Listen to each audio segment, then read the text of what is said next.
Happy Halloween, everyone. Derek Bennett here with A Theologica. I've got a special treat for you just for the holiday. This is an edited segment of my discussion with Derek Lambert of the Myth Vision podcast on the topic of demons. Very scary, very Halloween.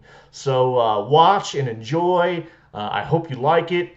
If you don't like it, I'll be beside myself. I might just lose my shit if you don't like this. I worked hard on it.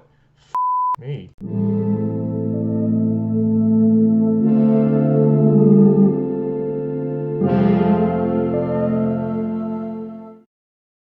So demons were regarded as a source of plague and disease and mental illness in the ancient world, naturally, because we didn't yet have a scientific understanding of this stuff. So naturally, you were going to regard it as the work of evil, unknown forces. And one of the earliest, which I find fascinating, was the Mesopotamian Lamashtu. So Lamashtu was this lion-headed goddess who fed on the blood of infants. She was responsible for miscarriages and crib deaths. So the first lullabies, the original lullabies, were sung to quiet babies so that Lamashtu would not be made aware of their presence. Hush, little baby, don't say a word. That's what the first lullabies were all about. They didn't want Lamashtu to come and get you. And there's this interesting link between Yahweh and the destroyer in Exodus 12, where the destroyer comes in and all the homes that don't have the blood of the lamb painted on the door sneaks in and snatches the life from these firstborn children. There's an interesting sort of parallel there with Lamashtu. And then in Hosea 9, he's reaching out to Yahweh, to God, and saying, give them, Lord, what wilt thou give? Give them a miscarrying womb and dry breasts, talking about snuffing out the life of these children. And again, an interesting parallel with Lamashtu. Amulets and talismans were used to ward off these evil spirits and demons, and sometimes you would appeal to one spirit or demon in order to ward off another.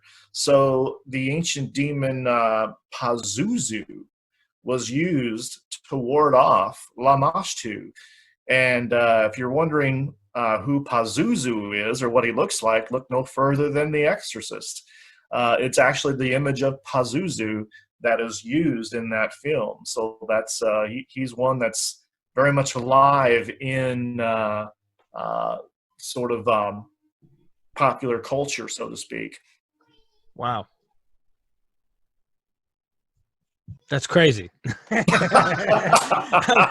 know what's crazy is I'm over here, I got my thing on mute, and I'm over here like saying something, then I unmute it, then I'm trying to mute it. And I just wanted that one to sink in, baby. Just hold on, let me turn around, and then your head. You know what I mean? I just blew your myth vision mind. We talked about among ancient Egyptians, the Shammai, who are the wandering demons. They were responsible for possession, mental illness, death, and plague, and they punished humans by the will of the gods. Again, a very interesting parallel with Satan there. Sekhmet was another lion-headed goddess. Apparently, lions were associated with evil in some way, because she was a lion-headed goddess just like Lamashtu, and she struck Egypt with pestilence and plague with her 7 deadly arrows. So there's kind of an interesting link there with the deadly plagues of the Exodus and the 7 deadly plagues in Revelation. There's a great article on JSTOR about how when it came to the Exodus and the plagues that were afflicted upon the Egyptians, they were probably drawing upon the Egyptians' own religious themes and the goddess Sekhmet in order to make that portrayal.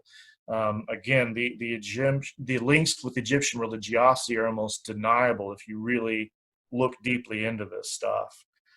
Among the Persian Zoroastrians we spoke about earlier, there were the Devas.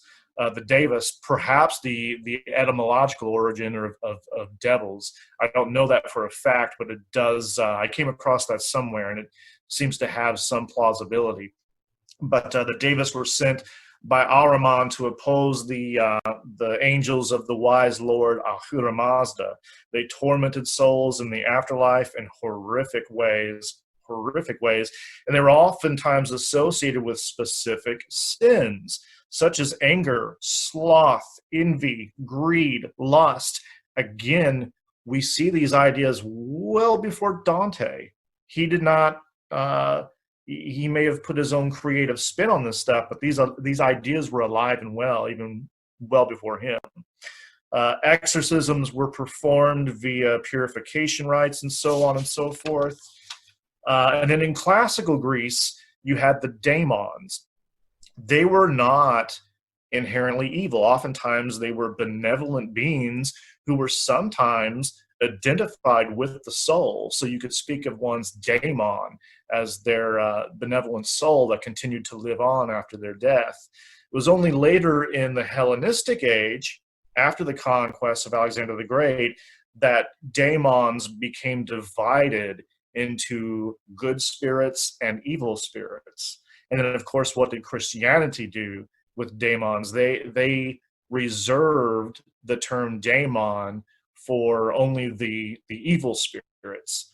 Those were the daemons. In a monotheistic religion, you cannot have other divine beings among gods. So just as they streamlined the pantheon long ago, making Yahweh the only God and synonymous with El, you weren't going to bring in daemons and have some as divine beings, perhaps angels, of course, but this was primarily going to be evil spirits.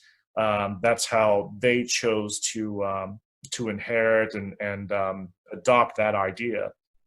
You have Lucian of Samosata talked about those who free possessed men through exorcism. Celsus compares Jesus to sorcerers who drive out demons. Apollonius of Tyana performed exorcism and drove out demons. Now, clearly, Christian apologists are quick to point out that the story of Apollonius from Philostratus is from the 3rd century, so it post-dates Christianity. But the idea of exorcising demons and evil spirits goes back well before then. Even in an ancient Egyptian text, it talks about a priest who exorcises a demon from a woman via the god Khonsu.